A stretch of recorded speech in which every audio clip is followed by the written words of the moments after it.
Asalaamu calaykum waraxmatullaahi wabarakaatu. Magacaygu waa Khadar. Waxaan ku magac dheerahay KFD Nuuriye.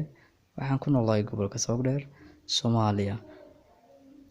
Maanta waxaan doonayay inaan ka warramo arrin aad muhiim u ah amaba u baahan in xaqiiqdii dadka muslimiinta loo sheego oo looga warramo arrinku siduu yahay.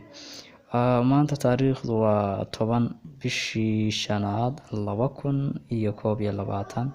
Dabcan waxaan ku jirnaa bishii barakeysneed ee Ramadaan waana maalmihii ugu dambeeyay.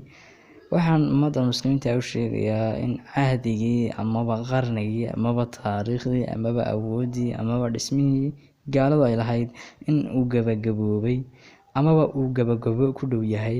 Waxaan qabaa in ummadda muslimiintu waqtigan ay taagan tahay uu yahay waqtigii ay kor u kaca soo sameyn lahaayeen.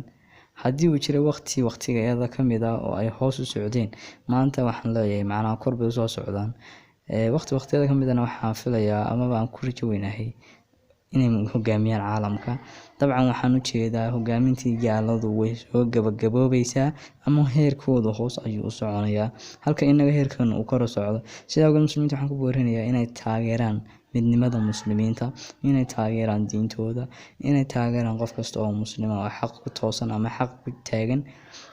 Waxaan kaloo ummadda muslimiinta u sheegayaa inaanay ku doorsoomin ama aanay ku milmin heerka gaaladu ay iminka taagan tahay ee ay isku jeedaan iyagu amaba heerka darajadooda uu hoos ugu socdo. Waa inay kuna baraarugaan arrinku sida uu yahay. Sidaa ayaan ku gabagabeynayaa. Waanad mahadsantihiin. Hadalkaygaasina waxa laga yaabaa inuu taariikhda galo insha Allah tacaala. Waad salaamantihiin. Waanad mahadsantihiin. Assalaamu calaykum waraxmatullaahi wabarakaatu.